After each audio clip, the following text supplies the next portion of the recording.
Can you say hard hats, folks? Hard hats, lunch pail, steel toe boots. Anything short of a championship this year is a failure. Look at this boomer right here.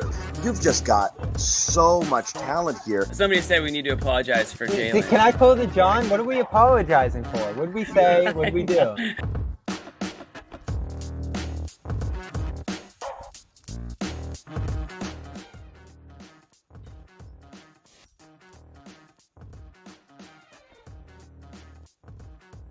Who's the new guy?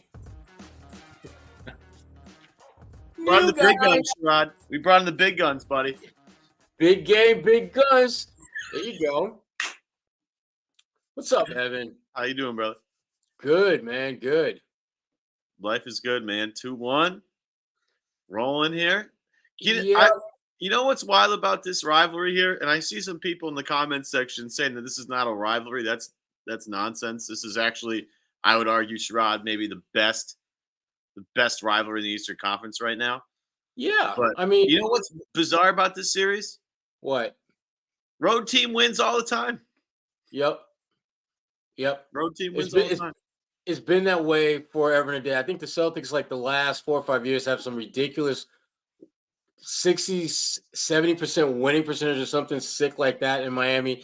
And it is a rivalry because, I mean, you've met this team each of the last 3 years, 4 of the last 5 in the playoffs, and it hasn't been one team that has won all of those matchups. So if you have a little bit of a back and forth, we kind of classify that as a rivalry. And it's a fun series. I mean, you got smack talking, you got, guys getting each other's faces. I've been a little bit disappointed that some of the regular season antics that we saw between these two have not played out. I was especially looking forward to, Duncan Robinson and Jaylen Brown getting into it because they got into it during the regular season. I was kind of looking forward to that, but that hasn't quite materialized yet. But it's a good series. It's going longer than I thought it would. I absolutely expected the Celtics to sweep this thing. Because I'm looking at that Miami team. I thought this was the one year if the Celtics were ever going to sweep them, this would be the year. No Jimmy, no Terry Rozier, and then you start looking around, and then it's just like Tyler Hero is your number one option. Okay, I feel pretty good about a playoff series where Tyler Hero is the number one option, or maybe number two. Bam Adebayo. I guess you probably say Bam is probably the number one option. But this was a good game. I mean, the Celtics, they just reminded, I think, the entire world why they had the best record in the NBA this year, why only 3 teams in Celtics history ever have won more games than this team. This was a 20-point win, and I didn't feel like the Celtics had to really sweat or work particularly hard to get it. They just kind of did what they normally do. I wouldn't say that. I mean, this is a team that I think in this game started out, as you and I were chatting back and forth pre-show. This is a team that came out defensively a little determined to say, hey, we watched that Miami team hit a record amount of 3-pointers last game. That stuff's not happening tonight. We're gonna actually play better defense. We're gonna pressure the shooters on the outside. We're gonna get in hero space. If Bam wants to beat us with all these turnaround, couple of different fakes, then I'm gonna just do a fadeaway over the right or left shoulder and hit it over at Porzingis. We're gonna live with that all game long. You're not getting threes, and Boston just did a tremendous job of that. I think they worked pretty hard defensively. At a certain point, offensively, didn't matter anymore. But I think Joe Mazzulla and everybody else said, hey, this is going to be one of these things where this is not happening tonight. What happened in game 2 is an anomaly. We'll let them have that one, but the water shut off tonight, and we're going to start right from the jump. I thought, Sherrod, right from the beginning, the defensive intensity, it's like 12-3, 13-3. First start of the game was just absolutely unbelievably, impressive for a team that has been known to play with their food a little bit, right? Like, this is a team last year, it's the Hawks. Like, who cares? Like, it's, Philly, we'll get them, and then go 7. And then, of course, the Miami debacle, with the loss in Boston. It's a team that plays their food a little bit. Didn't play with their food tonight, Sherrod, right from the get-go, and that's what I'm looking for. They didn't, but again, this was the way they defended in this game was similar, I thought, to what they did in game 1. And to me, game 1 is like normal Celtics play. What we saw in game 2, you're right. That was very atypical of what they do. But I didn't think that the Celtics stepped their game up in from the standpoint of this is what they do in the regular season. And now they really have to step their game up. They pretty much did what they normally do in the regular season. We just didn't see that in game 2. And I gotta give Joe Mazzulla his props because we're pretty hard on Joe. because Joe does some things that leaves us scratching our heads a lot, but that was not the case.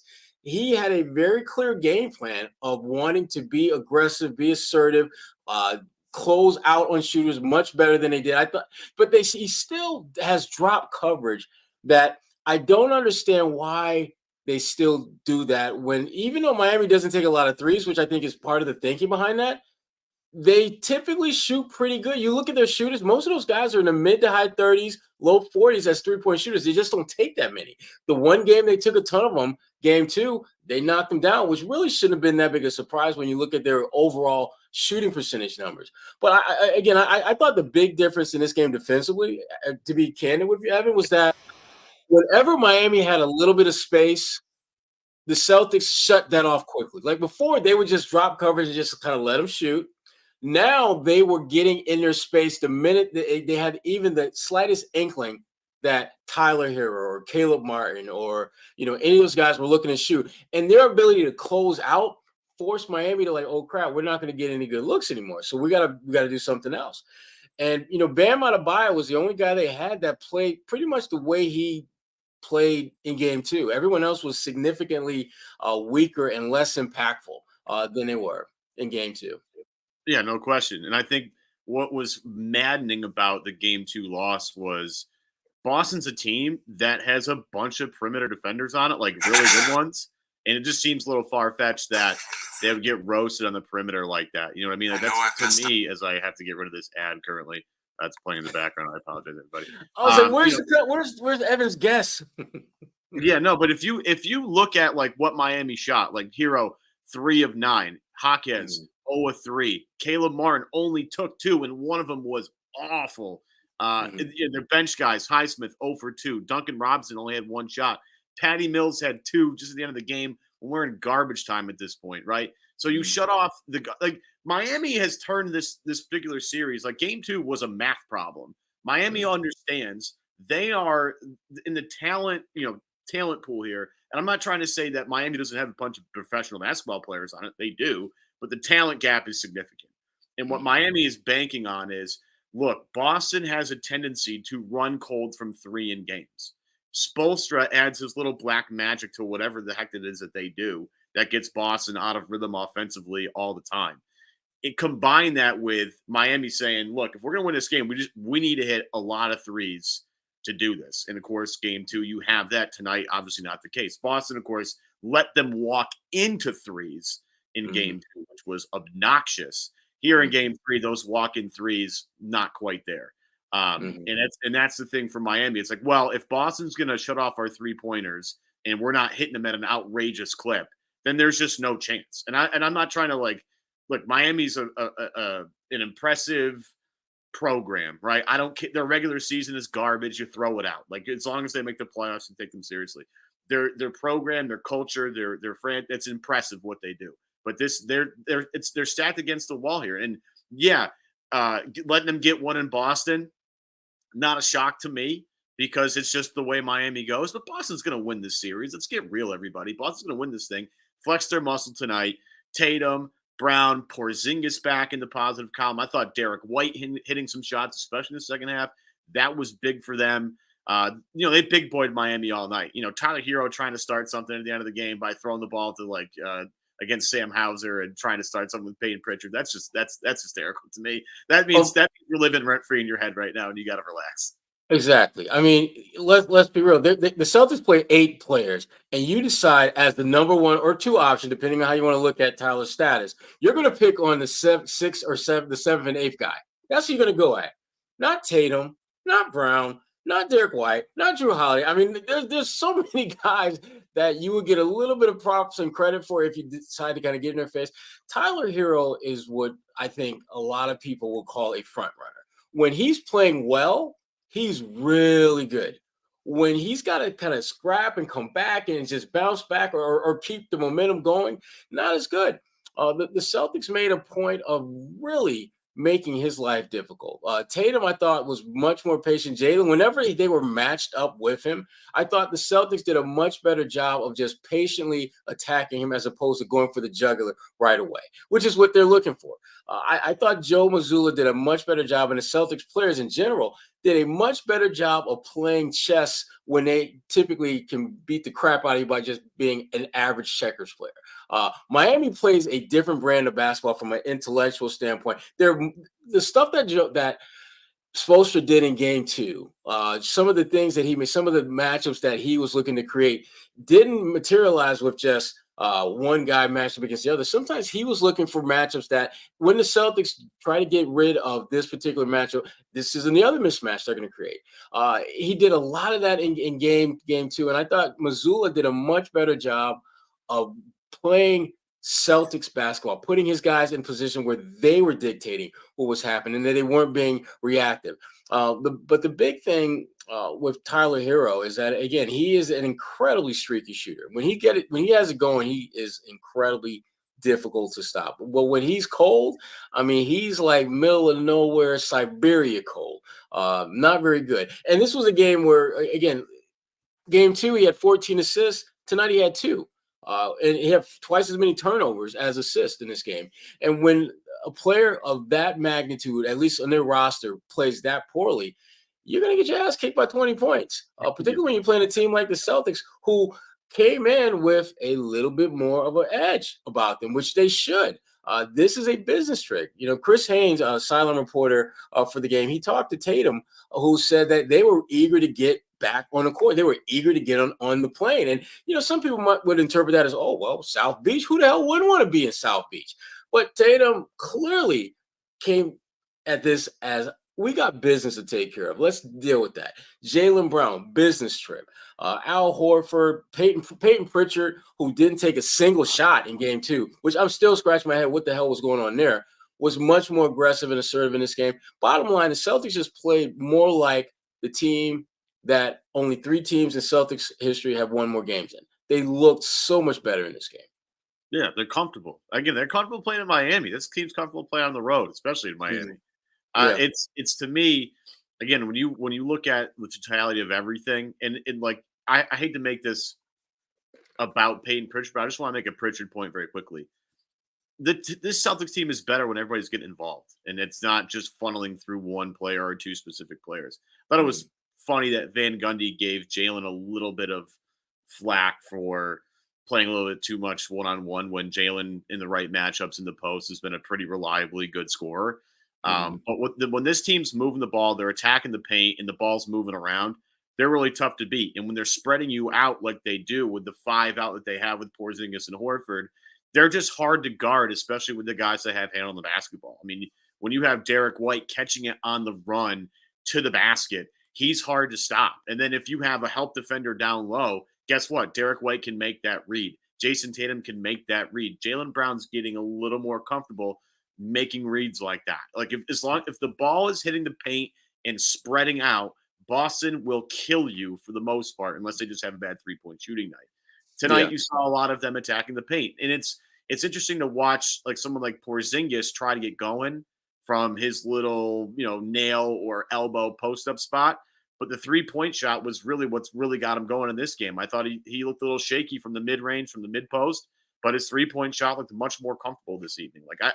When Boston has – this is what makes Boston so hard to beat, and this is kind of what they're trying to do. They're emulating teams that have done this in basketball this year. Look at – and I'll go cross-sport here. If you look at South Carolina, right, South Carolina beat Iowa not because they had the best player on the team. Caitlin Clark, best player on the team. But the second, third, fourth, fifth, sixth best players all played for South Carolina. You get UConn, right? UConn plays Purdue in the NCAA final, right? Zach Edey's the best player in the game. Didn't matter. UConn had the second, third, fourth, fifth best player. Boston is banking on – they might not have the best player every series. And this one, they sure do. Jason Tatum is the best player. The next series they play, Jason Tatum will be the best player. It's possible that at some point Jason Tatum won't be the best player. They're banking on, but 2, 3, 4, 5, that's how they're going to kill you. And tonight, more of that. Look at the point distribution around the Celtics starters, right? And that's not always about the starters, but tonight certainly was. Tatum, very nice night. He's 20 plus. Jaylen Brown's 20 plus. Derek White's got 16 with a terrific third quarter. Kristaps Porzingis, he put an 18 as well. And then you have Drew Holiday, who looked a little bit more Drewish today. Only 3 points, but a team high. Look at that plus minus. 3 plus 23. Mm. That's how Boston beats you. When you talk about, you've been mentioning this a lot, Celtics basketball, the 2023, 2024 Boston Celtics, that's how they beat teams. Not because they have the best player. They might, and a lot of times they do. But it's not about the best player. It's about having the best 5-man unit, and they usually do. Yeah, and take it a step further. And when you look at the NBA this year, the teams at the top aren't necessarily the teams that have the number 1, 2, 3, 4, or 5th best player in the league. They're teams that go 5, 6, 7, 8 elite talent deep. I mean, Minnesota, they've been one of the best teams in the NBA all year, and they're deep. Oklahoma City Thunder, they're ridiculously deep and young, which is kind of scary. That's how you win in the NBA. And conversely, you look at a team like Phoenix. They've got 3 of maybe the top 10 players in the game, and they're not even going to get out of the first round. Not even out of the first damn round. And so, to me, you're right. I mean, teams are recognizing that you have to have almost like the slow drip process. You've got to just chip away a little here, a little there, a little. You don't need to overwhelm teams with the best player. When you look at the top 5 players and 3 or 4 of them are your team, you're probably going to win a series. And that's what this is about. This isn't about a game in the middle of February where all you need to do is just have that one good night. This is over an extended period of time. And so you're going to need depth. You're going to need to be able to wear teams out because teams that are deeper are going to go deeper in the playoffs. It's just that simple. Look at, the Lakers. They've got LeBron, they got AD, and then they got what they got? Rui crickets. They got D'Angelo Russell. Well, that doesn't scare you.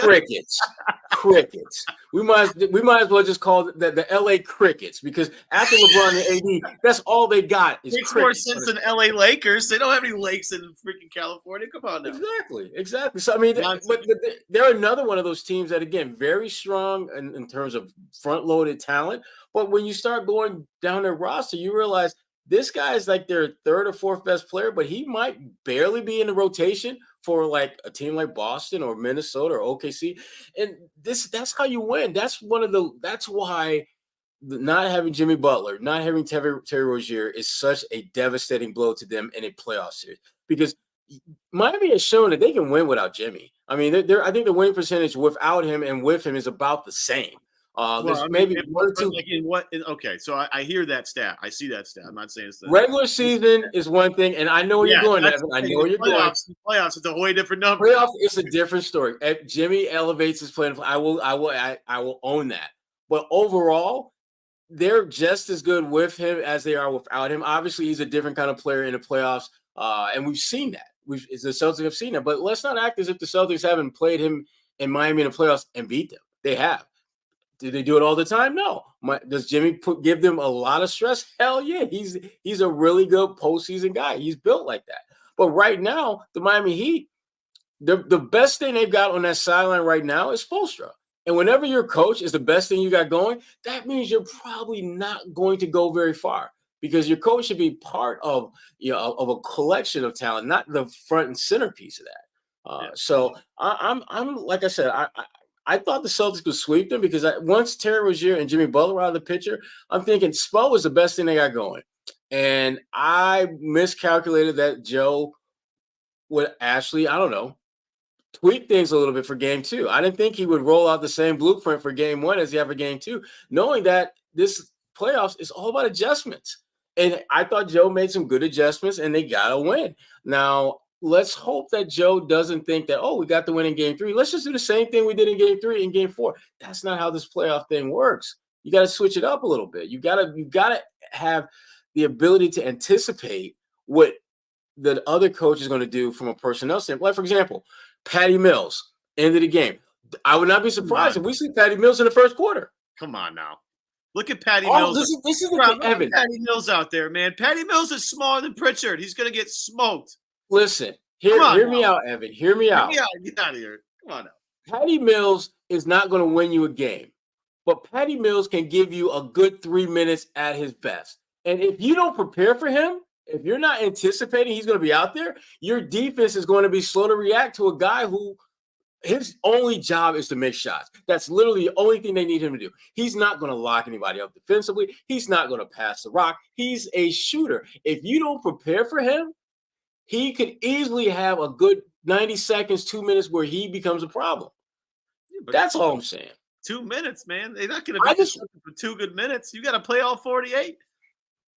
All you need from your role players is 2 really good minutes here, 2-3 minutes there, and it adds up over time. It has. This is my fear, Evan. This is my fear. My fear is that Joe is going to get comfortable with what they did in Game 3 and think that all we got to do is the same thing we did in do the same thing in Game 4. That's what I'm fearful of. If I'm a Celtics fan, that the head coach is going to think that what we did in Game 3 was great. Let's just do that again. When in fact you've got to tweak things a little bit and anticipate your opponent, what they're going to do, and be able to address it appropriately. And that's where I get a little bit concerned with Mazzulla. I'm not sure he's recognizing that every game is an entity in itself, and you have to have a game plan anticipating not only what you want, not only what the opponent wants to do, but also be clear about what you need to do, and don't get too married to the idea that what you did in one game you absolutely have to do in the next. Because sometimes, like for example, I wouldn't be surprised if, let's say, you lean a little bit more on Derek White,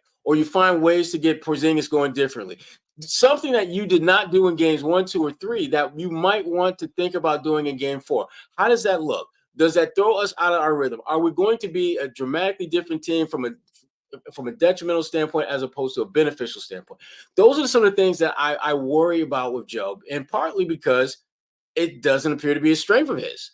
I mean, I think he's a good coach, but I don't believe adjustments is when you go down the checklist of things that Joe Mazzulla is really good at. I don't think in-game adjustment ranks high. I know. Well, okay. I mean, look, this is a team that when you have, and if people are getting on the time management thing, that's part of in-game adjustments. I think there's something with that. I think he's gotten better at that, and I think when it really matters, he'll be better at that. But that's, as we got that up on the screen there, that's something every once in a while I get a little wary of. If you go back to the first Denver game in Boston, there was some stretches there where Horford's on the bench and Pritchard's playing. It was very evident that was not going to work. But again, that's the regular season. This is the playoffs, whole different animal. One thing I'll say is I don't think Joe wants to waste all the bullets on the Miami Heat here. I'm big on the quote from JJ's podcast before the season even started. Joe talking about how they need to have a curveball for certain moments. I don't think Joe Mazzulla wants to unveil whatever he's got in the bag against the Miami Heat in round 1, where Miami's just banged up and doesn't really have a shot in this thing. I think you want to save that for later on, so people don't know that you have that. Like, I know there's tape and there's a bunch of stuff on film, and whatever Boston has planned, they've probably already done it in games sparingly throughout the regular season. You go back to that Indiana game where Drew Holiday is basically playing his own zone, just hanging out like a free safety in the middle of whatever offense Indiana's trying to run. The basketball Ed Reed. He was Ed Reed, the basketball version of Ed Reed. Yeah. But we haven't seen that in a while. And I do think that there are adjustments that Joe has in the back pocket where he can say, all right, for an X amount of time, we're going to do this just to see how they react to it. And I think flip side, Miami's doing a ton of that. I don't know if you've noticed, but Miami at one point, I mean, they scrapped Kevin Love in the middle of the game because just he couldn't play. The zone wasn't working. So they tried Thomas Bryant, and Thomas Bryant got absolutely smoked too. So, Mazzulla doesn't have to play nearly the amount of chips that Spoelstra has to play to win a game. I think Spo knows that they're lucky to walk out of Boston tied 1-1. I think he knows that they're behind the 8 ball here. And I think as we move forward, you'll see more desperation out of Spoelstra. I think you're going to see the most desperate Miami Heat team the next game. I think Game 4, Miami will do whatever it takes to win the game, including being a little extra physical, which I think is something that we haven't seen too much of yet. Although it got a little chippy tonight, I think they'll be extra physical in Game 4 because I think Spo knows they have to walk out of Miami tied 2-2, or this thing is seriously over. Yeah, and they will be more physical because that's their style. Miami understands who they are, and they understand that they have a very, very, very minute window to compete, forget about winning the series, just competing in the series, they're going to have to do a lot of things exceptionally well because they're playing the best team in the NBA this year. The thing that worries me about this series is just the Celtics, frankly, not getting bored with the process. I mean, to defend at a high level, to lock in, to close out on guys who don't take a lot of shots, to do all those little things that position you to be up by 25, 30 points with a quarter to go. I worry about the Celtics committing to doing that in this series because, to your point, Evan, I've been big on promoting Joe as someone who, there's some things that he's doing right now that don't make sense. But when we get to the playoffs, it's gonna make sense. It's gonna make sense why he held on that because he was looking to do this. And my concern is that you holding back by you being Joe, holding back, it might prevent this thing from getting done as quick as it could. So you might be just going with your traditional, we can roll the ball out and beat these guys in 6 games without me doing any real adjustments. Is it worth it going 6 games when you might pull something that you might want to save down the road and just throw it in there for maybe a quarter or for 5 or 6 minutes that can get you a win and get you done in 5 games as opposed to 6? I worry a little bit about Joe just discerning between what should I use now that I've been saving for the playoffs and what should I save for a deeper round when we got a different type of team? Like if we get to the NBA Finals, will I have some wrinkles I can throw in there then? And it's a thin line that he walks with that clearly. But I think at the end of the day, you want to get from each round as quickly as you can to the next one. And I think even if it costs you a little bit of your behind the scenes black magic collateral that you've accumulated over the season that you want to roll out later on, I think it's worth it. If you can be done with these guys in 5 games, he's absolutely, especially when you look at the series that you are going to be playing a winner of, that Cleveland Orlando series, that thing's going 7. I mean, that thing is going. I hope it's going 7, just so everybody gets worn out in that series. Those exactly. 2 teams are wearing out the backboards. Those 2 teams can't really shoot at all right now. Which is why if you're the Celtics, you want them to keep playing. You want it end yours quick so that you can really start fine-tuning and maybe add some things that maybe you didn't work on as much as you would have liked because you just didn't have time. But if you've got like 3 or 4 extra days between games and the team that you're playing is wearing their asses out because they want to get on to play you, implement some new stuff. And all of a sudden, we're seeing things that we had not seen all season, but they've had like 3-4 days to work on those things. Yeah. That's the kind of stuff I'm looking forward to seeing. That's why it's so important to just be done with these fools. Stop playing with your food. I am with you. Don't play with your food here, especially with this Miami team. Do not give this team any life. But it's just one of these things. We'll see with what Joe, what he's got in his back pocket. We'll see if anything comes of that. On the other side, Spoelstra is going to have something to say about this entire series, but he seems to think that this Heat team, they're not as lacking the talent department as we think.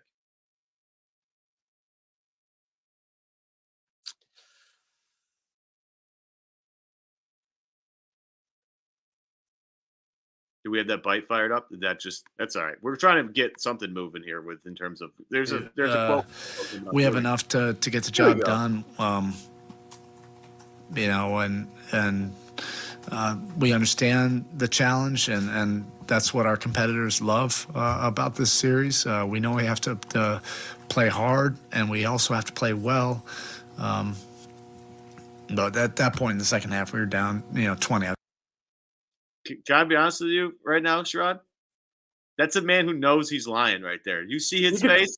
You see his face? That man knows he's lying to you. He knows he's lying. That guy does not look look, when they last year, when after game 6, and you looked at his face and you looked at it was Gabe Vincent last year too.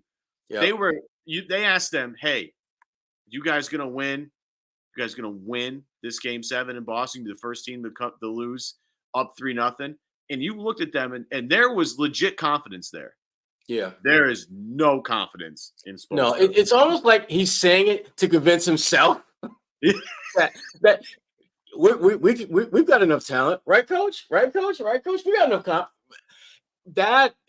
That's shocking to hear Spo speak like that. Because the thing I've always loved about him is that even when his teams didn't necessarily look to be that good, he always carried himself with an undeniable confidence that you bought. You believe that even though you knew that their team wasn't that good, damn it, he's selling it really good.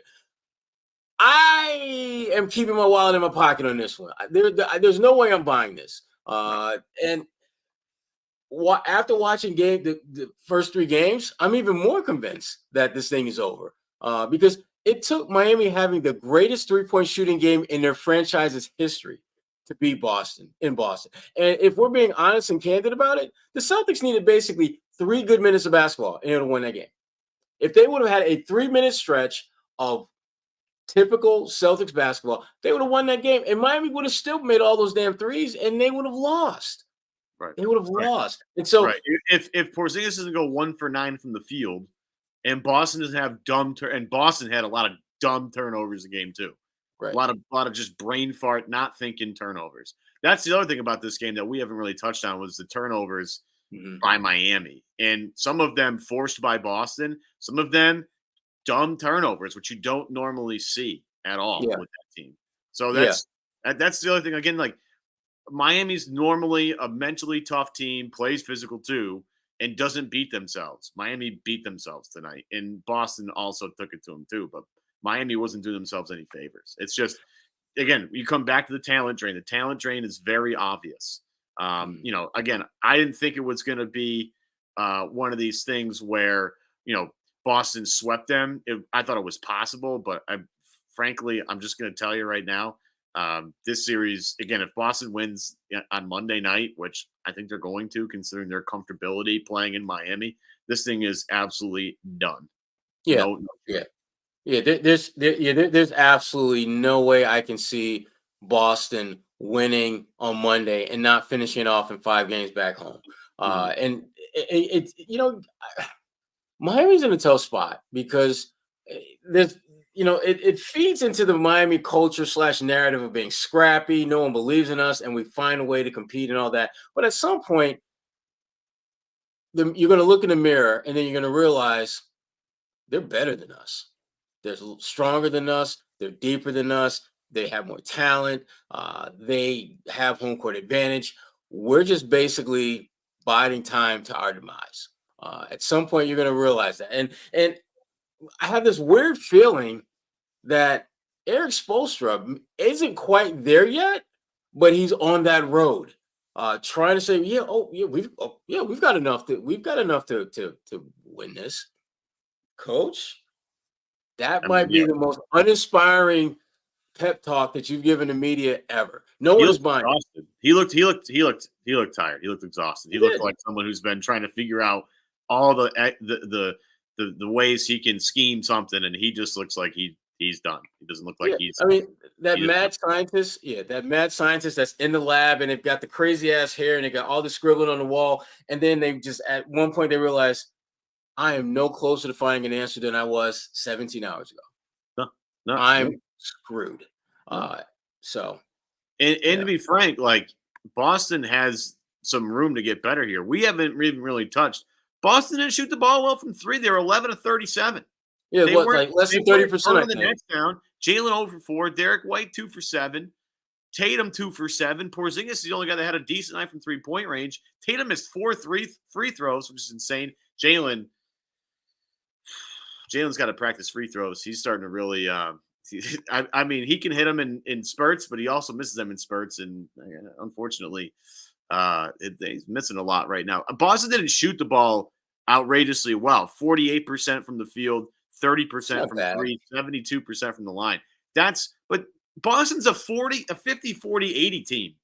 Like that's what they do. That's what they average. Like that's why they have the best offense in the league because they shoot the hell out of it.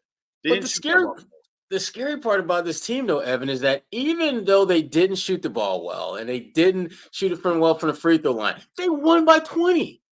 And honestly, they could have easily won by like 25 or 30 if they really, really wanted to. And that, to me, that's the problem that Miami has. You played a Celtics team that did not give their A level. This was more like a B- C+ Celtics performance, and they beat you by 20. And that's a problem. That is a major problem for you. You need them to basically beat themselves. I said this from the beginning of the playoffs that the biggest opponent the Celtics are going to have is the Celtics. When they lose, there are going to be very specific things that they've done that were major contributors to their defeat. And you go back to game 2, Porzingis, 1 for 9. If you had mentioned the turnovers or you mentioned Porzingis' lack of scoring in game 2, if either one of those things wasn't a factor, the Celtics would win. If Porzingis had a typical game, that would have been another 12, 14 points, probably would have been 4, 6 points off of Miami's ledger. And next thing you know, Celtics would have probably won that game by like 7 or 8. It would have been a close game, but they would have won. And that's the problem that you have if you're the Miami Heat. No matter how well you play, you're going to need the Celtics to have an atypical game that has very little to do with you and everything to do with them not doing what they traditionally do or what they've done traditionally this season.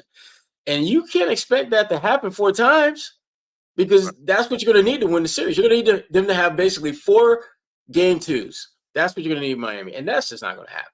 Yeah, you got the one. You may get one more, but you're not going to get 4. And the one thing that we talked about all season, at least I did on my podcast, Celtics Beat, by the way. Well done. Well played. I was waiting for it. Little quick plug. Here's the thing. Kristaps Porzingis partially was brought in to be a zone buster against Miami, right? Mm-hmm. And it's not shocking to either of us, right, that Boston lost game 2 because Kristaps had a bad game. And he talked about that particular bad game with our very own Bobby Manning in the locker room after the game today. To that last game, obviously, it was probably one of your, worst games with the Celtics so far. To bounce back the way you did, just what did you feel over the last couple of days, and how did that kind of set you up for tonight? Oh man, it was a long 2 days, just the way it burns inside, after a game like that, after a loss like that, and me not probably having my worst game as a Celtic, it really burned inside. I'm not gonna lie. So I was long 2 days until I get another opportunity and made some adjustments and didn't fall too much into their game of this just physical like all the time, and that's what they want me to do. So a little bit different and completely different game today. And burn, baby, burn. I've been talking about this with a lot of people, and this is the one thing I'm really curious about is the way Kristaps responds in games that really matter, because Kristaps played a lot of games that haven't mattered at all. Right. And I like to see, and again, he's saying this after a game where Boston just absolutely wiped the floor with Miami. So it's easy to say this after a type of game like that. But I do like the fact that he's got just this other personality that we kind of haven't seen yet, because Boston's been rolling teams, and Porzingis has been kind of nurtured a little bit, and not for it's all for good reason. He's been nurtured. He's been, make sure he makes the playoffs. Now that he's here and he had a really terrible game in game 2, I wanted to see specifically how he would respond. And then the stuff, just him saying that after the game, that is the attitude I'm looking for from Porzingis. I want to see a killer out there. I want to see a guy who takes this seriously. I had a bad game 2, not happening game 3. That's the stuff with Jason Tatum that I was really curious tonight, right? He had a great first half in game 2, and he kind of disappeared in the second half, right? Came out today, settled in quite nicely. And then, by the time stuff really mattered, game was over, and Tatum was just taking really hard shots and trying to see if he could make them. So it's just a good, when you have the leaders in this team like Boston does, between Tatum, Brown, and Porzingis, good to see them bounce back and hold themselves accountable, right? You don't need Joe Mazzulla. This isn't the Ime teams where Ime's got to hold everybody accountable during every single press conference and run everybody over with the bus, right? This is a team that's now grown up a little bit and holding themselves accountable. And I like to see that. I don't know about you, Sherrod. That's big for me. No, the thing about Porzingis that I really liked about that soundbite was just him talking about it burning. That it burned him up. And I think sometimes when you look at these Celtics teams and you look at the Tatums and the Brown, these guys go to the conference finals or deep into the playoffs damn near every year. And there's almost like there's a numbness to defeats in the playoffs for them that, we lost the game, but, we've got another game. We'll be fine. I don't like that. when you lose in a play, I want you to feel hurt. I want you to feel like the world is coming to an end unless I get my ass back out there and play better the next time I get an opportunity. I don't want to take for granted every game that I lose and think, well, I'll just go out there and get another one. Porzingis was clearly hurt by how shitty he played in game 2. And that clearly motivated him to play better in game 3. And that's what you want. It's not about the setback. It's the comeback that you want to see. That's going to determine how far you go as an organization and as a franchise and as a team deep into the playoffs, because everyone is going to have a bad game at some point. But can you bounce back? Can you recover in a timely fashion so that that pain that you felt in that loss, you repurpose that, greater focus, greater performance, and you get a win. He had 18 points and only took 9 shots. He's like 5 for 9. It was a very efficient shooting night for him. And this came on a night where he got into foul trouble. I think he would have went for 25 or 30 if he didn't pick up the 2 quick fouls in the first quarter. So to me, this is the Porzingis I wanted to see. Not so much the numbers and the stats, but the way he felt after a crappy game and the way he responded. Look at Miami Vice, a.k.a. Josue. Yeah, look at Josue going Miami Vice now. Wow. What team are you playing for, Josue? It's even like bulky and baggy. Damn. Okay, Cribs. Yo, you and Gary, man. This must have been that must have been the thing. That's what it is. You guys used to watch Miami Vice. You got reminded. Josue, don't act like you like 22 years old, dude. That's what I meant. That was before my time. Out of here. Nah, I like it. I'll take it. I mean, it's Miami Vice vibes for sure. I mean, look, at the end of the day, all I'm missing is just walk around like this, with the sleeves up. Isn't that what you gotta show a little cuff, little sleeve on the inside. I respect that. I gotta mix it up for the playoffs, man. I thought this was a big game for the Celtics, and they responded in a big way, man. Got off to a quick start, something that I anticipated, but the way they sort of just took the hearts out of Miami, I didn't anticipate that. I mean, not to say that I couldn't see the Celtics winning this in a blowout fashion, but I just thought when they were so connected the way they were in that first half, especially in the second quarter, I mean, that 40 point quarter, I just think really set the tone that they weren't going to back down. And that was the approach throughout the entire second half. I asked Jalen about Kristaps and the start and how he already outscored his game 2 performance in the first 5 minutes of this one. And he said that, look, he wasn't trying to get fouls. He wasn't trying to,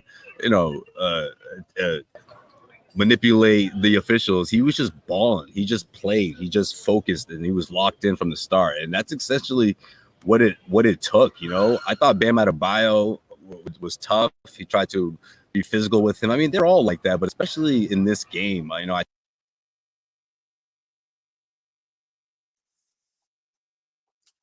lost your audio. Yeah, man. The Wi-Fi is getting bad out here. Okay, there it goes. Better. But yeah, I just think it was a great response out of Kristaps, especially someone who doesn't have a whole lot of experience in the playoffs. I thought that's how you respond, especially on the road. Yeah. I mean, we just chatted about that, and when you look at a guy like Porzingis who hasn't played in a lot of big games, it was one of the things a little nervous about it as you went to the season. Like, yeah, they're gonna need Porzingis to win the title. They're going to need him to beat look, they have a nice road to a potential NBA Finals appearance, right? But if they get to the NBA Finals, they are absolutely going to need every single minute of Porzingis against whatever the heck comes out of that unbelievable West bracket, as some people in the comment section have alluded to. It's a gauntlet over there in the West. But Porzingis taking a game that he didn't play well to heart, coming out next one. Again, Porzingis had the first couple of points in the game. He looked sharp right from the. And I wonder, boys, if that was on purpose. I wonder if Joe was thinking, hey, Porzingis 1 for 9, stinker game. We got to make sure he gets comfortable tonight. Let's drop a couple plays for KP to start this game out, get him loose, get him moving, get him in the flow of the game. I wonder if that was something they thought about, because it's. If you're trying to get a guy comfortable, especially on the road, not a bad idea.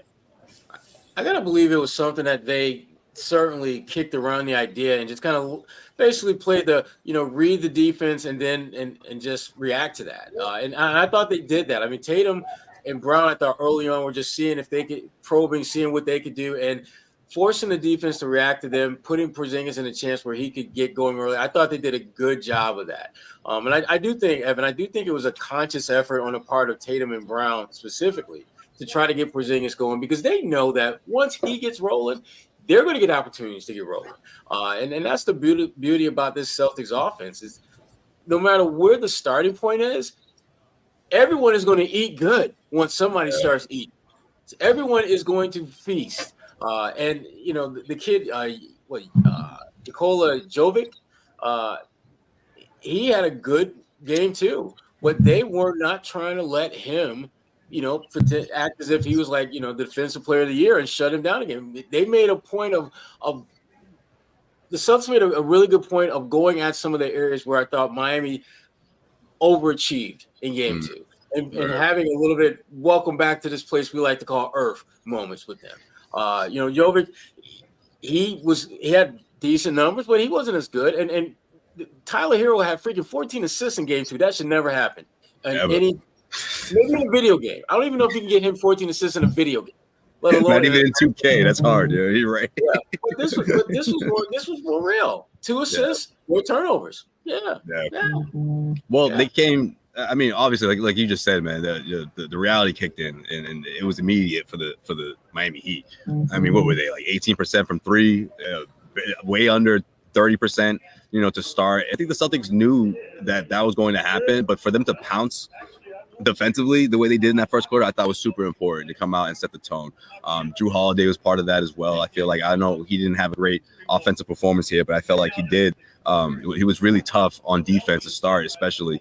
And, I just thought what shocked me most about game two, or one of the many things I should say, was that Kristaps not only was his offense out of the picture, but essentially just the getting involved. I just thought Porzingis has to be involved no matter what. Okay, if he's not scoring a whole lot, if he's ice cold, that's fine, but get him in the mix, get him his touches. And I thought the Celtics adjusted and freeing him up a bit, whereas in game two, the Miami Heat, it was like 1 through 5 off the switches, just help defense, disrupting him whenever you want to get the ball in the spot, kicking him out of his comfort zone. There was a lot of that. And I felt like Porzingis fought back in a big way in this game. And it never stopped, especially in that second half.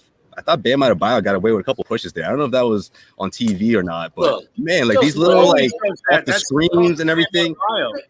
Bam get away with stuff all the time. He's been doing it. Listen, I have never seen a player who commits as many illegal screens as Bam Adebayo. I got one for you, Kevin Garnett. Bam is worse. He's worse. Yeah, I was gonna say Bam is worse. KG used to lean a little bit. Bam is just pushing, leaning, everything, all of the above. Come on now, you guys are both lying. KG was a master at it. He just never get called for it. In Minnesota, Evan, we're not talking about that. You will not get an argument. Kevin was the blueprint. Bam is the 2.0 version. The newer version is better. Said Draymond Green. Draymond Green is also accurate. Draymond is also Draymond is a good comp right there. But here's the thing: Draymond gets popped for it at least once or twice a game. Bam never gets popped for it. Kevin usually gets popped for it like maybe once, just to say that you called it. Bam never gets called for that, and I've gone back. I've recorded games just to see if what I thought I saw in real time actually happened. And he's sliding his ass back all the time on those handoffs. He's always moving.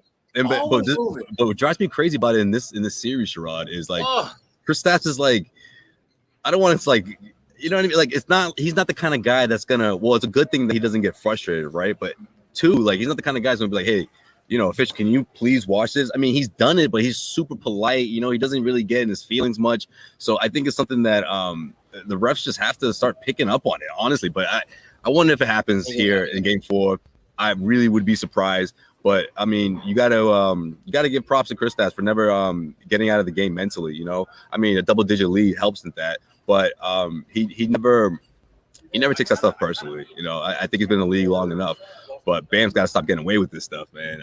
I thought that he It's not did gonna happen. a lot of that in the second half.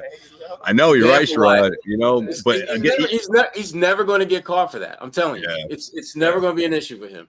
Never. Well, what's good is this team, you know, after a pretty rough game too, right?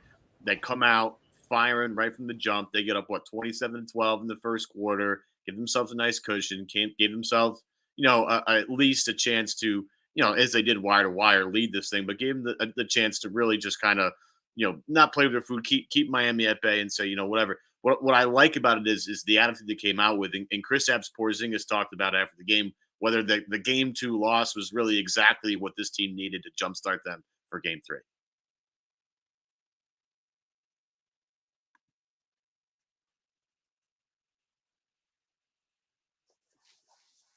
At least it was there. We'll have it in 2 seconds, I promise. But again, it is one of these things where a bit of a wake-up call, and you know, the intensity and physicality that you guys have to bring every game. I don't think it was that much like our lack of like physicality or something like this. I think again, it's the same thing. Kind of, we fell in a little bit. At least, of course, I'm talking more from my perspective, how I felt game 2 and then game 3 as individually. I fell into their like this wrestling match, you know, with them, and yeah, at the end, like, this is how we play. It's much harder for us, for them to stop us if we play this way. A bit more movement, a bit more freedom, and yeah, and I think if we, you know, match all the rest of the things, it's we'll be fine. Yeah, KP's not about that WWE life. No, but that's he ain't about that.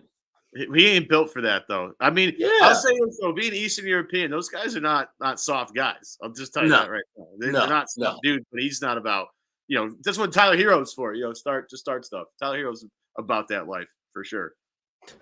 Back when they had James Johnson back on that team, that's when they were about that life. Now, see, that's one dude that you stand straight upright. Yes, sir. We don't want no trouble. They never brought no trouble. They never brought reinforcements, man. Like they committed to the core of this team, which is not a bad thing. But you gotta add parts around these guys, and I feel like the Miami Heat just didn't do that. But yeah, you're right, Sherrod. That dude, he's not the one to mess with for sure. Bobby got the hat tilted a little bit. Okay. Yeah, I told him to do that. I told Bobby. Tell him. I told you. Yeah. Does the bucket hat go with you, Bobby, or no? What's that? Does the bucket hat go to the club with you or no? Does the bucket hat come off when you go to the club? No comment. Both teams play hard. Make Miss League. Wow. That was great tonight. I love that. I wanted to see that 20-point defensive win where you didn't play offense great, especially early, but you grinded it out, found some opportunities to get out on the run off your defense. And I felt like just bury Miami's offense. And they had a few stretches where they got some stuff going, but overall, you just had them completely demoralized on that end for much of this game. I mean, a 12-point opening quarter, all the turnovers.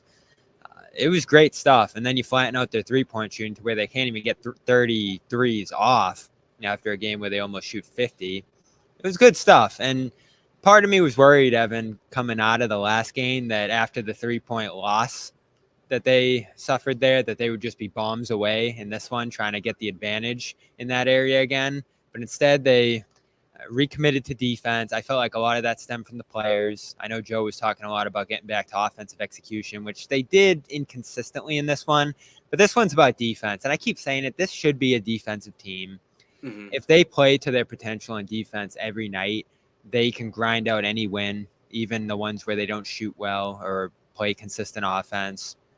And they still got to work on some things on that end, certainly, to perform better later in the playoffs. But against this team, if you want to win this series 4-1, all you really have to do is just scrap out the 2 more defensive victories after this one, and then get back to your offense, and you'll shoot great some nights like you did in game 1, and you'll have those nights where your offense is awesome. But in the playoffs, it's just not always going to be pretty, and it wasn't again tonight, but it's a totally different result on that end of the floor, and I just loved it. And just to kind of piggyback off what Bobby's saying, when you become a defensive, grinded out kind of team, and your opponent's studying you, they're not going to see anything that is going to reveal this mastermind plan. That's your identity. You play hard. You're grimy. You're gritty. You're physical. And there's nothing you can do about that other than try to match that. So so the whole like trying to come up with schemes and diagrams and ways to attack teams that are gritty and grimy, it's not going to work, because that stuff that's a transferable skill that no matter what you're trying to do to combat that, if you're doing that at an elite level, which the Celtics have the personnel to do that, there's nothing that Miami can do to stop that. There's nothing that Miami can do that can prevent Jaylen Brown from contesting shots if he's really fighting over instead of just going under the screens, actually trying to go over the top. There's nothing you can do when the Celtics put their minds to being an offensive rebounding team. I mean, they had, I think, 6 offensive rebounds in the first quarter or first half, and they only had 6, I think, in their last game total. Those are the kind of things that when you make up your mind to be physical, to be grimy, to make it about your defense, you can have a game like this where you shoot less than 30% on threes and less than 50% from the field, and you win by 20 easily on the road. Yeah. 4 in the first quarter, 8 in the first half. That was missing in the Boston games. And it's been a big part of their team this year. The White one was great. He had 2 right in that third quarter.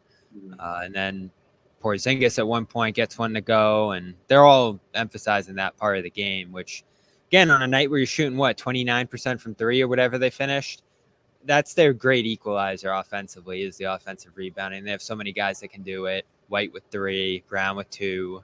And they finished with 10. So I love seeing that part of their game come back too. I mean, you shoot 30% from 3 effectively, but you get those 10 offensive rebounds. You get all those points in transition and off of forcing turnovers. And even though the Heat only committed 12, it felt like a devastating 12. There were a lot of points off turnovers in this one for the Celtics. So that's who I think they should be.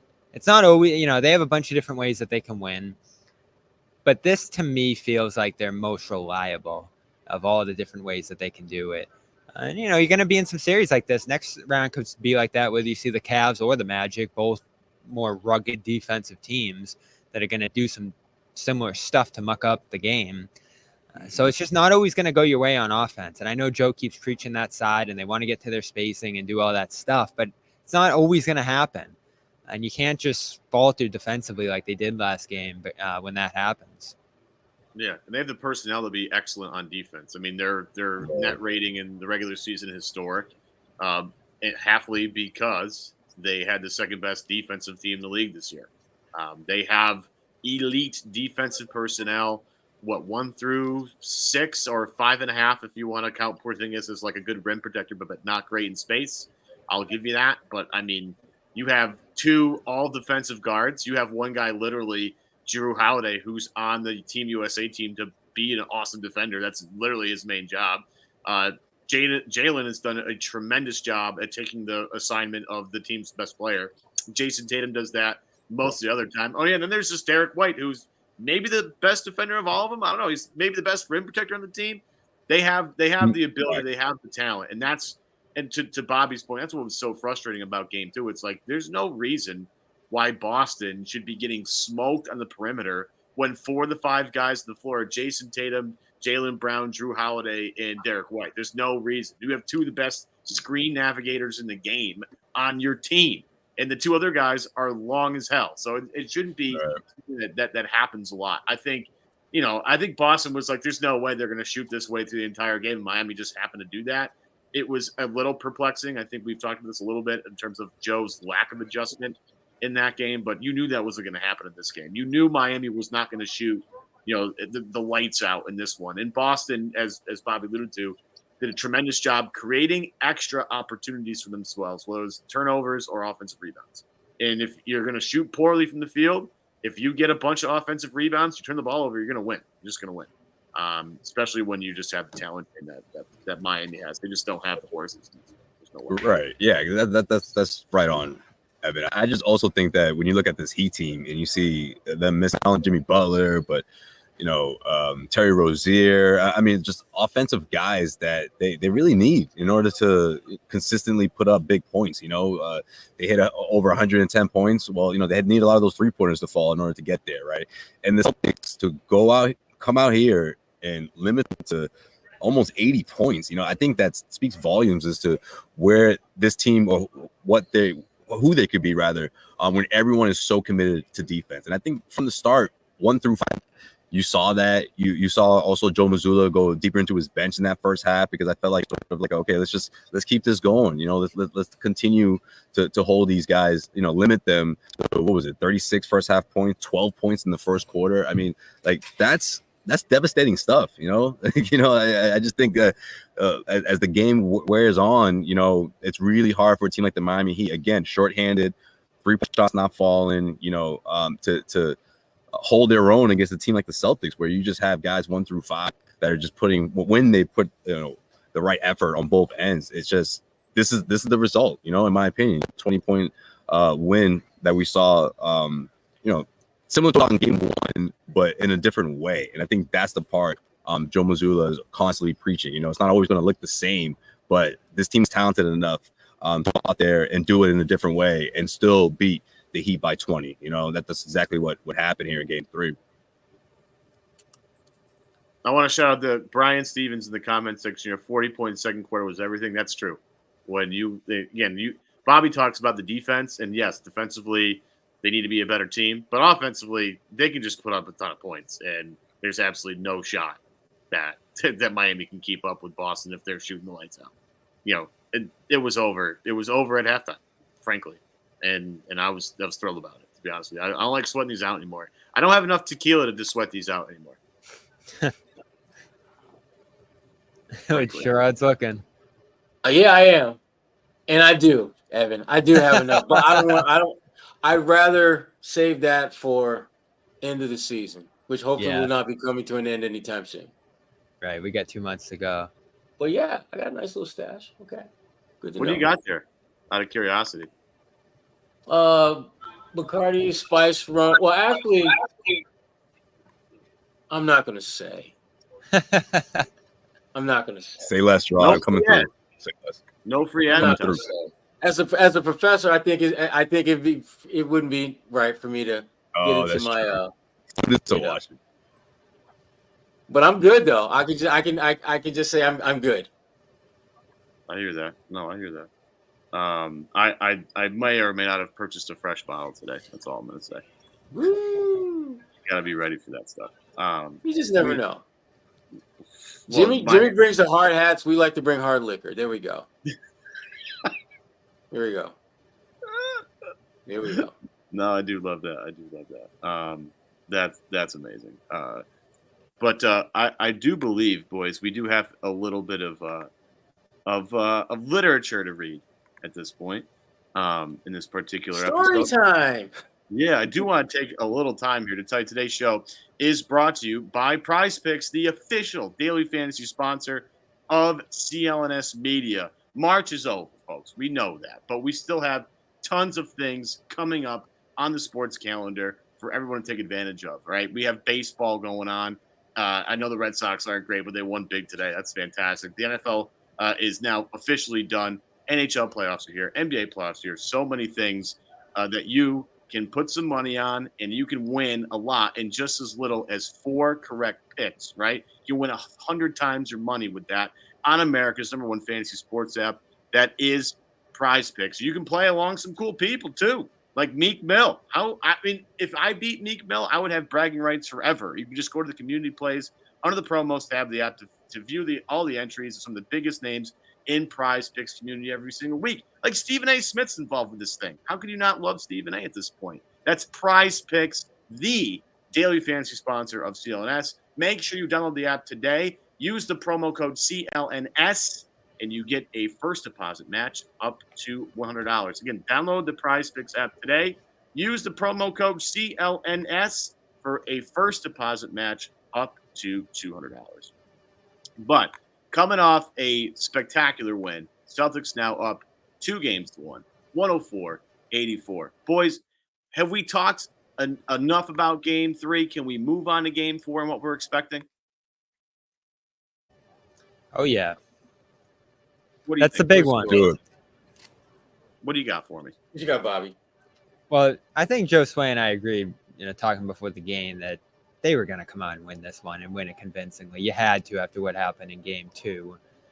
Now you wonder what that adjustment clapback is going to be like from the Heat at home. And it was a pretty good atmosphere in here tonight. Usually it is after halftime, but fans were here pretty early. It was pretty rowdy as the Heat went on some of their runs in that first half.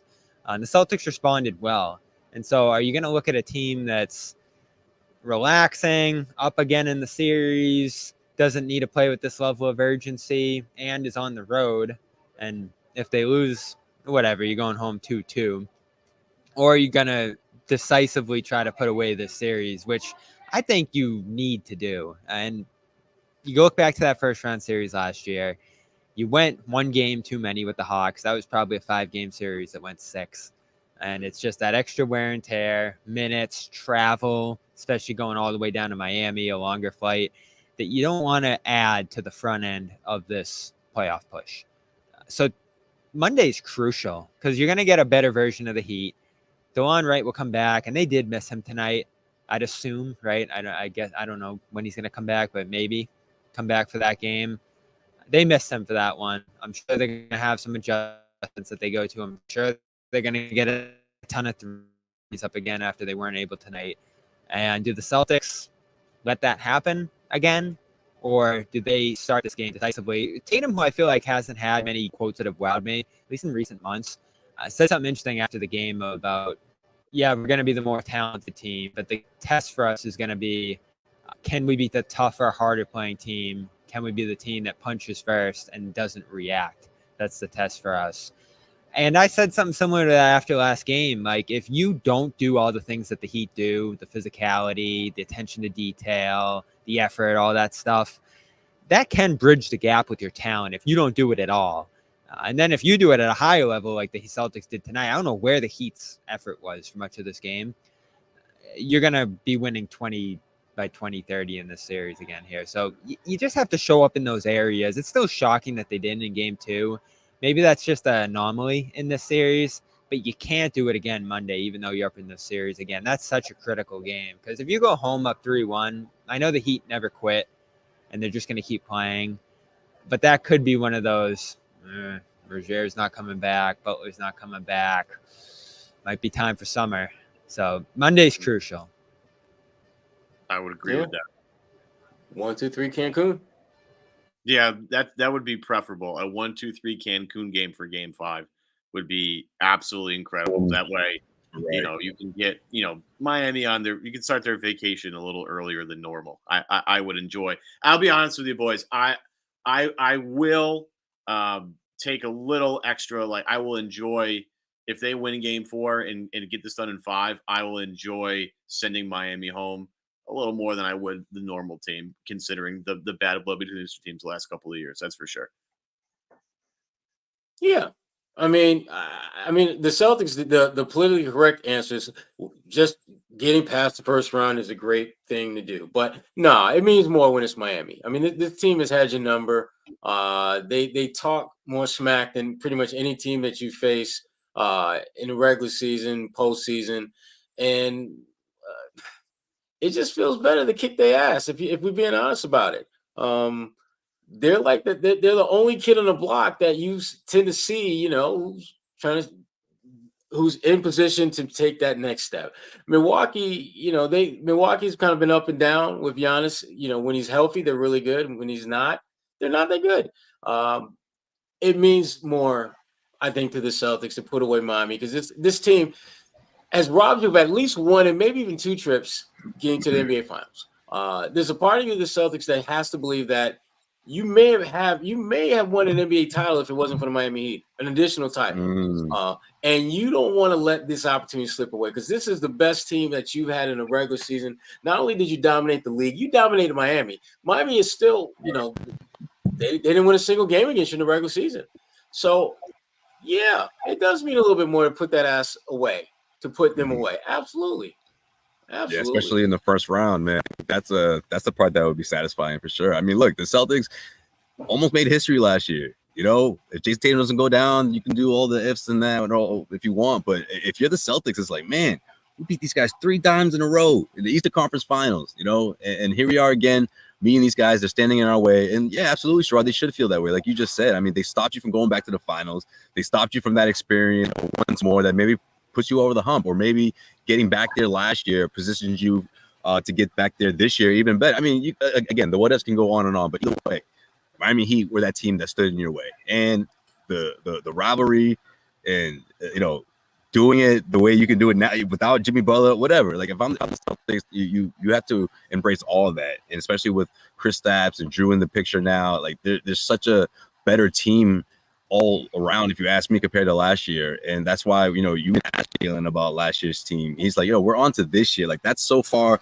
in the past in their mind, and I just feel like prolonging this series longer than you will only frustrate these guys even more. It's like just get it done as soon as possible, one game at a time. And if you're the Miami going into game 4, I mean, look, if the Celtics beat you again and you have to go back to Boston and, you start thinking about what the summer's going to be like, you start making plans, like that stuff happens naturally. And I just think the Celtics would really be a gut punch if they could go out here and beat them one more time, go back to Boston 3-1 lead. There's a really good chance they close that out in Boston, if you ask me. Against this team, yeah, man, like that could be it. That could be the that really pushes the Heat to just not put it this way. That could push them to the point of going back to Boston and saying, look, if we get out to if we're on the wrong end of a huge quick start like we saw in the other night, like that, I just don't think this team would have enough to fight back and that game to force a game 6 to come back here in Miami. So yeah, I think Sunday night's game or Monday rather could really be one of those big knockout blows for the Celtics. Miami, much like Stan Van Gundy's hairline, is not coming back. And I want to take a quick break to tell you that this show is brought to you in part by Nutrafol. Hair thinning, speaking of hair thinning, is complicated. The problem is actually much bigger than your hair alone. Like your skin, it has a reflection of your health, and internal factors can impact the way your hair looks, feels, and grows. And Nutrafol's whole body approach multi-targets underlying root causes like stress, hormone fluctuations, and nutrient gaps for visibly thicker, stronger hair. And Nutrafol is the #1 dermatologist-recommended hair growth supplement with over 1 million people seeing thicker, stronger, faster-growing hair with less shedding. I don't have that problem. I'm going to be honest with you guys. I think I'm going to be all right. Take the hair wellness quiz at Nutrafol.com for personalized hair health based on your specific root causes. Take the first step to visibly thicker, healthier hair for a limited time. Nutrafol is offering our listeners $10 off your first month subscription and free shipping when you go to Nutrafol.com and enter the promo code GARDEN. Find out why over 4,500 healthcare professionals and stylists recommend Nutrafol for healthier hair. Nutrafol.com, spelled Nutrafol.com. Promo code GARDEN. That's Nutrafol.com. Promo code GARDEN. I'm much in agreement with you boys. I just think at this point, you look at Miami, you look at Boston, you look at the way this thing is shaken out. This is going to be, hopefully, again, as I think most people on the show have referred to as, this is a business trip, folks. The business trip for the Celtics. Maybe not for Josue, maybe not for Bobby, but for the Celtics, this is a business trip. You boys are smiling. You know you're getting after it tonight. You know you're getting after it. You guys just think we have no discipline. We're working hard. For real. We're 3 years in a row, right, Bob? All of our work. We're used to this. We've been through it. We can contain ourselves. This isn't our first time down here. Yeah, but it is the last time you'll be here as part of the NBA season for, at least until October, November 20. Well, I haven't seen the schedule yet, so maybe it's not there. But I will say. Evan, on that note. No, I'm just kidding. I don't want to come back here for game 6, man. I'll be honest. I just don't think this is that series that should warrant a 6 game. But let's see. Yeah. Either anybody gonna play any golf while you're down there? Out of curiosity, Bobby. I'd love to. I don't know if I'm gonna get a chance. Definitely gonna try to hit the baseball game tomorrow. They're playing at 1. It's National New Orleans, so I don't know how long I'm gonna stick around for that. But I do want to check it out, and maybe in the afternoon after I'll find a course. But I don't really know the courses down here. I know Orlando better. Yeah. But if anyone's got any recs, let me know in the chat. Yeah. Anybody down in Miami that's a big golfer, Why make sure you want to go to let us Orlando know so bad? Gotcha. Where the spots are. But I do want to take one more quick moment to tell you today's show is brought to you by PXG Golfers. PXG is on a mission to create the most high-quality, high-performance golf clubs in the game. And they're bringing that same passion for excellence to a new line of apparel. And I got to say, folks, they absolutely nailed it. My stuff's on the way. I'm super thrilled. I love golf. I'm getting better at golf. I want to link up with Bobby at some point. Hit the links, give it a shot. But these new golf items, this golf apparel stuff, is made with premium materials and technology designed for peak performance. And these confidence-inspiring looks invite all-day play, taking you seamlessly from the course to the office or down to the town. Look at Victor Hovland. Hovland always looks immaculate whenever he's walking out on the golf course. Every time he's got a polo on, I'm just jealous, and I want to up my game. Up your game today with PXG, because they got stuff for everybody. Pants, polos, sweaters, hats, quarter zips, joggers, and much, much more. Elevate your style game on and off the golf course with PXG Spring-Summer 2024 collection.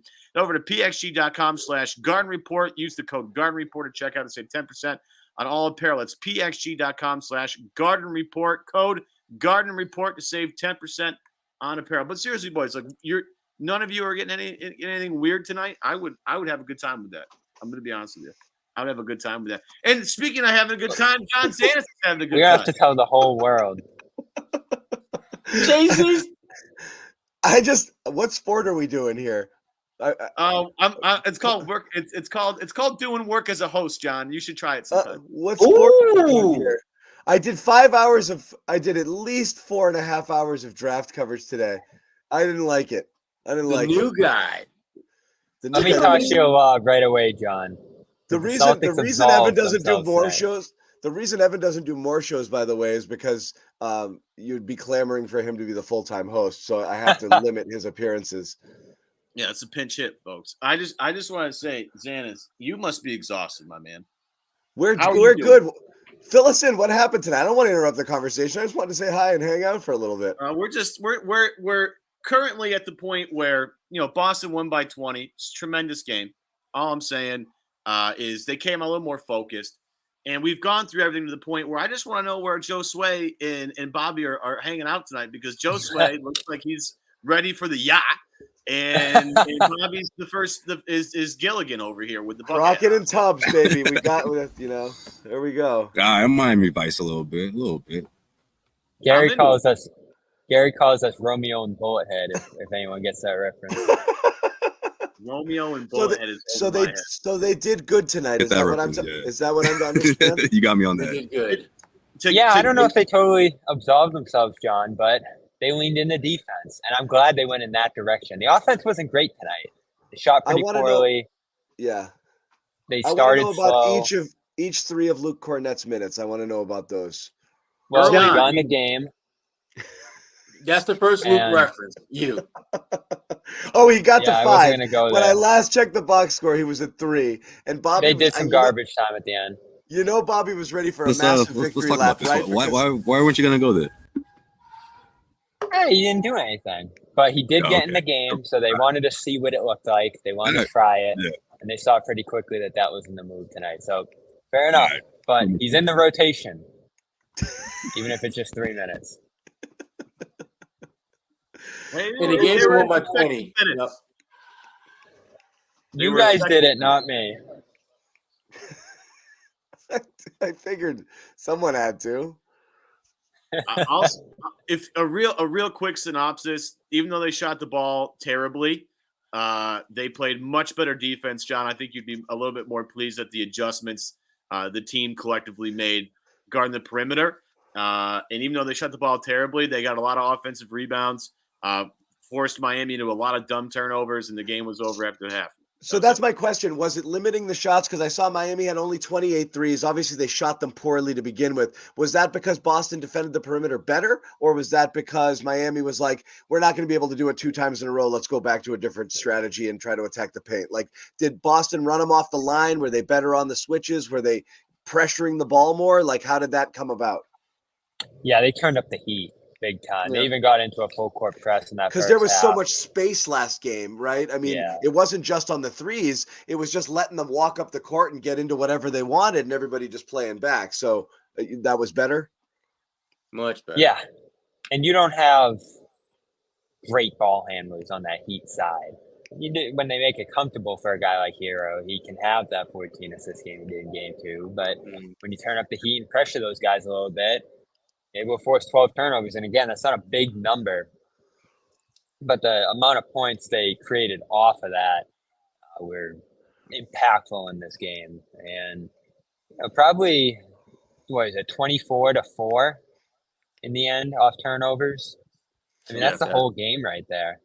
So that's something obvious that they didn't do in game 2 that just changed everything here. And again, the Heat are going to adjust to that.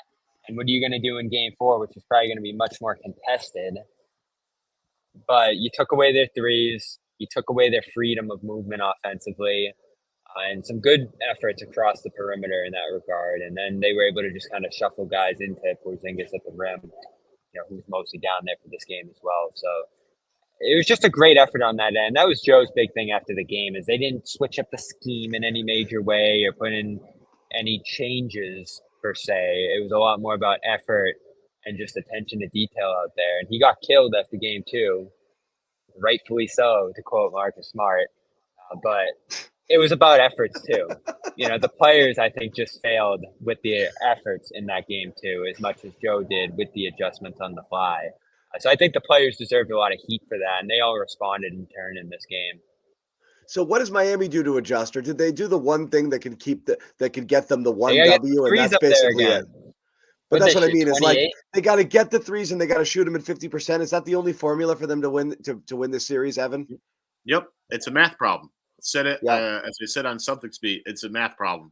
The Heat are going to try and make this series a math problem, and they're going to bank on Boston shooting cold at some point from 3-point range. They did tonight and didn't matter, which should be scary for Miami. Boston has been able to control the paint, I think, a decent amount. Bam is going to keep doing these, fake left, fake right, turn around over either shoulder and try and, bloop one in over Porzingis. That's fine. I'll live with that all day long. But if you can handle Miami shooting and run them off 3-point line, make them take tough twos, that's fine with me. But Miami, I would expect to try and generate more 3-point shots, maybe more spacing next game to try and get better looks. But it's going to be a math problem. And Spoelstra, I give him a lot of credit for trying, but I just don't think this is going to be in the cards here. It's just too much talent.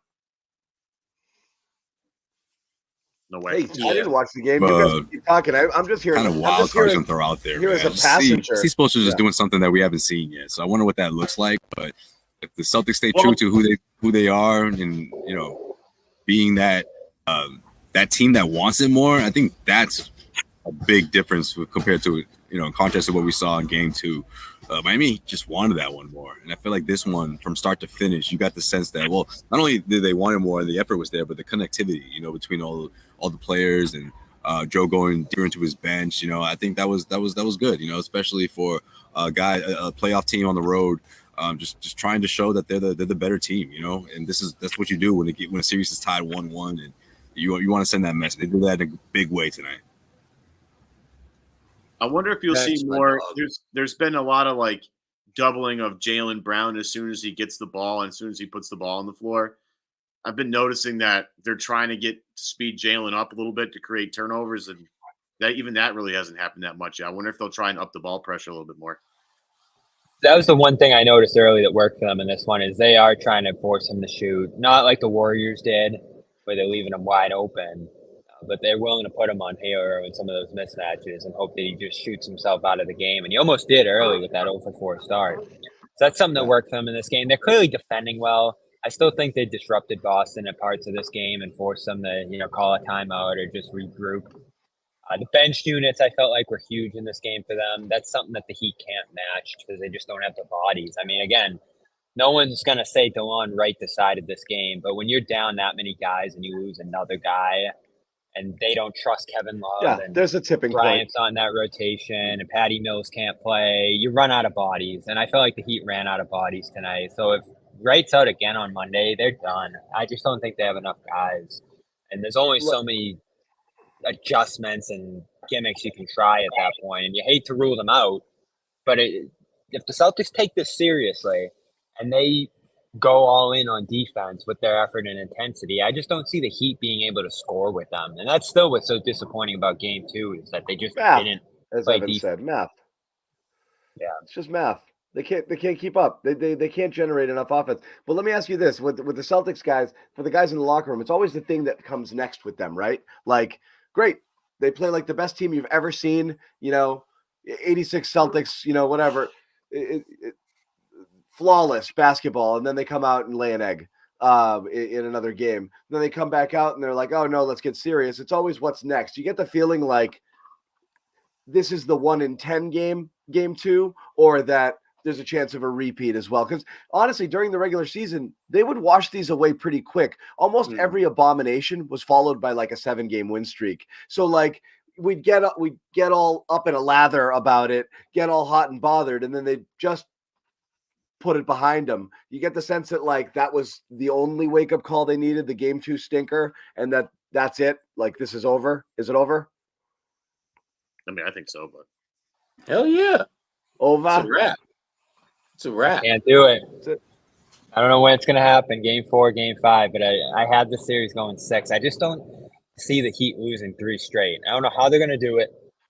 Maybe it is another anomaly shooting night. Maybe it's the Celtics just falling asleep in a Game 5 up 3-1 at this point. But I do think they're going to have to come down here. And if they don't, and that's just one anomaly game in Game 2, I think that's a success of a series. You're not going to sweep them. No one's sweeping teams across the NBA at all for the most part now. Unless you're Denver. I think that'll be a success. unless you're Denver or OKC. It's a good time here. OKC, the top 2 teams out west. OKC, yeah, I mean there were only 2 last year, and one was Brooklyn, who shouldn't have been in the playoffs anyway. Lakers hanging in. 5 would be a success. Lakers are Denver's still going to win that game. Don't worry. Yeah. I don't want to keep you guys too long. I just wanted to say hi. I'm going to let you guys wrap the show because Evan Valenti's already been on here for an hour and 25 minutes. We didn't tell him this was a 2-hour ordeal. So I'm going to go and I'm going to let you guys wrap it naturally. I just wanted to say hello. I saw Jimmy Toscano and we saw 2 Messi goals. We almost saw a Hattie. Two Messis, 1 Suarez. That's where we were tonight. Jeez. The team's set. What was the final score? That's Messi almost can't not score. It's ridiculous. Like he had the ball. I mean, he almost had a hat trick too. It got stopped, and then somebody banged home the rebound. Suarez played like Suarez came in at like the 75th minute, scored like 5 minutes later. So it's ridiculous. And he's 37, but whatever. They're still in this league insane. Though. Yeah, he'll be all right. It's awesome. It's just a different sport. Messi's. It was worth seeing in person, but I apologize to the Garden Report faithful for missing it, and thanks to Evan for filling in. But yeah, I'm going to peace out. I'll let you guys wrap the show wherever you guys had it. I just want to say hello. I just want to know, I guess I need like some sort of hat item. There's a hard hat thing going on. Bobby's got the bucket hat. I mean, I missed out on this hat thing. I just but your hair is terrific though. Like it's true. I have. You've been using Nutrafol. I had to read the Nutrafol ad, which is tough. Evan did the read. We're $1.30 in. We got to get Nutrafol. I'm gonna get out of here. No. John, we did it, but Evan. We did it. You can never mention it. Remind the public that that hair is natural. So I respected him for that. Like, hey, listen, if you guys need it, that's great. I don't. But when Evan's like 97 years old, then might he consider Nutrafol. But up until then. That's not going anywhere. That's not going anywhere. That's what's up. Yeah. All right. Okay. Good. All right. I've talked too much today. I'll see you guys later. Fun. Hey, later, guys. I'm comfortable now. It's hour and a half in. I'm getting comfortable. Hey, that's what we do this time of year. Thank God it was a 6 o'clock start. Sorry. Yeah. That's fair. I don't think we missed. I think we got everything covered here. I Best think soccer player in the world today. Look at him. I think so. Did you guys talk about the little scuffle? I like that moment. You had Martin in the mix again. Briefly. For that. Come on now. You know that. Yeah, that was Yeah, good. That's the only definitely. other thing I have from this one is it's great to see Pritchard in the mix. Tatum called him the most confident guy he's ever seen. You mean the guy that didn't take a single shot in game 2? Yeah, I remember him. Yeah, I don't think he had the opportunity to. I don't think they utilized him enough. I don't think they utilized White enough last game. So to see them make a conscious effort to get the ball back in their hands is probably the last thought I have from this game. It looks more and more like Pritchard's going to be an X factor in them winning a title. Because, Hauser's going to do the Hauser things, and he's going to have his role. It's pretty steady. He fouled 4 times in this one and didn't shoot great. But Pritchard, if you get him the ball, if you get him opportunities to do something with it, he's going to make plays. And in this game, it's 2 offensive rebounds. The defensive energy's been there all year. You hate to see them get away from a guy like that last game, not only from a shot perspective, but from a minute perspective, too. I think he only had like 12 last game. So they phased him out a little bit too much, and they could have used that in that last game. I thought Holiday was so bad offensively in that last game that you probably should have got away from him and went to Pritchard. And those are still the things we're going to watch from Missoula for the rest of the series. Can you make those tough decisions rotation-wise if certain guys don't have it? It was Porzingis last game. It was Holiday last game. Could you have closed with Pritchard and Horford in that game? But luckily tonight, Porzingis bounced back. Holiday was much better, even without a huge offensive role. And you still found ways to get Pritchard involved. So, the whole team effort is what's important here. Yeah, and you didn't play like your best game. I mean, defensively, I thought they were really good, but offensively, lots of problems. Didn't shoot the ball well from the field. Didn't shoot it all that great from 3-point range. And yet you won by 20 on the road. If you're Miami, you've got to be thinking like, damn, they came in here, kicked their ass by 20, and they didn't really play great. Because you're watching them, because when you're prepared to play a team like the Celtics, and then they play the way they did, you know that there's a different level that they can kick it into that you have yet to see.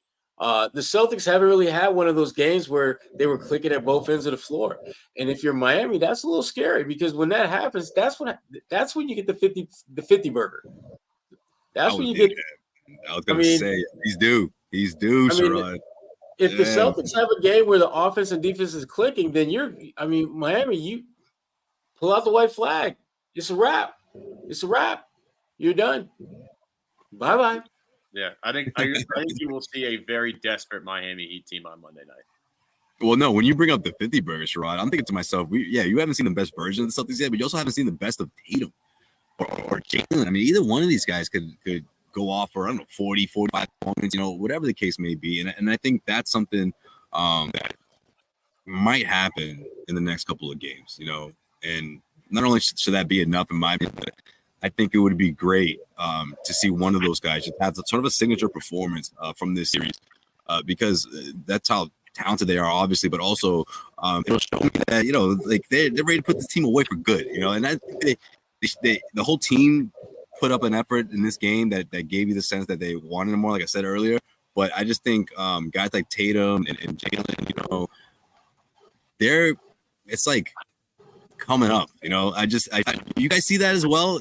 I just think one of these guys is going to go off, and it might be Tatum, but either way, it's going to be great for this team. I think they're going to benefit from it in a big way. It's going to be a momentum, going to push the momentum even further. I think it'll be Jalen. I think Jalen's going to have one of those guys. He's the problem that I just don't think Miami has anything reasonable that they can throw out to slow him down when he gets going. He's getting to the middle of the paint for that pull-up jump shot that they can't stop. He's still knocking down the corner 3 ball when he gets that, and in transition, he's finishing. So he's a problem. He's a major problem for them. I'll be honest. I'll give you a hot take here. I would prefer if Tatum didn't have a 50-point game. I would much rather him score like 28 to 30 and just dish out assists. That's an interesting question. I think in this series, that's the better Tatum. There were 2 games. I thought he scored well in game 2, didn't pass much. Then in game 1, you get his 10 assist game where you're going off offensively. So I think that's a fair take, Evan. Yeah. And speaking of Tatum, again, what's beautiful about this show is we get a lot of, post-game sound in this show. Tatum after the game just talking about how Boston was able to, again, rebound and be more of a pain in the ass for Miami in Game 3 tonight. Like you said, I think our attention to detail and on the defensive end today was a lot better than last game, and tried our best, right, to just not let them get comfortable, get in the rhythm. They're gonna make shots, but just try to make it as tough as you can, as often as you can. Yeah, Jason, defensively, Joe said there weren't many adjustments. Was it just a matter of picking up the intensity and taking pride in guarding your yard? Yeah, giving up offensive rebounds and, closeouts. We could have had some better closeouts in Game 2, where they just, we kind of gave up some walk-up threes and things like that. Just better at contesting. It was, kind of an effort thing. Yeah, totally agree with Tatum on that one. Absolutely. But Kind of an effort thing. Yeah. Yeah. I love when Tatum's like 28, 9 and 9. Like I love when Tatum's involved both ends of the floor, playing defense, grabbing rebounds, and dishing out assists. That's the most lethal Tatum, and that's my preference. Yeah. Well, boys, for that. I think we started off. Monday tip, is that 7:30, something like that? I don't know if it's official yet, but that's what I heard. TBD. Yeah. What the heck's going on? I think that's most likely, though. All right. Well, there'll be another Garden report after Game 4. Yes, gentlemen. Yes, that's not TBD. There always is. We'll be with you, Bobby and Josue down in Miami. We'll see what these. I'm just curious how outfit-wise what you guys are coming out with for Game 4, because I'm pleasantly surprised. I can see Josue rocking some little pastel colors. He came with some good stuff today. We were turning I'll heads. tell you this: if I'm on Game 4, I will come throwing serious heat on this show. If I'm on Game 4, boys, you better step it up. I'm coming. I will get into the closet. It'll be all right. Full-on show in this show. I promise you. But that got the substitute DJ here. I like it. Yeah. Sound accepted. For Game 4, I'm just gonna go with my usual. Come with the usual. Hey, That's fine. that heat. That's a good one. That's fine. We love that. Like, we're gonna make this a thing. I'm thrilled. Thank you all for having me. Appreciate it. Everybody in the comment section. You guys are the greatest. I can't believe you guys have been going at this for 1.5 hours. Unbelievable. For Great Bobby job, and Josue down in Miami. Thank you, boys, for joining us. Appreciate you. Sherrod, thanks for having me. John Zannis, who's not even here right now. Shout out to John. Shout out to Jackson and Amit, who are just the greatest for keeping this thing moving, plugging. Producer boys. Those guys. The producer boys. I like that. This show does not have without the help of the guys behind the scenes. Those guys are incredible. I'm serious. It made me super comfortable in this chair. Appreciate those guys. But everybody. Celtics up 2-1. Game 4 in Miami coming to you Monday. Garden Report on CLNS Media coming to you right after the game. For Josue, for Bobby, for Sherrod, for John Zannis at home, for Jimmy too, who apparently has a hard hat somewhere. I'm Evan. We'll see you guys next time here on the Garden Report. Wait, Amit's got an outro for us, I think. No, he doesn't. He said he was going to work on an outro. He had a phenomenal game. Phenomenal game. Forfeit's out. I think it's an option. That did not sound like a chair. It was a freaking chair. It does sound like a chair.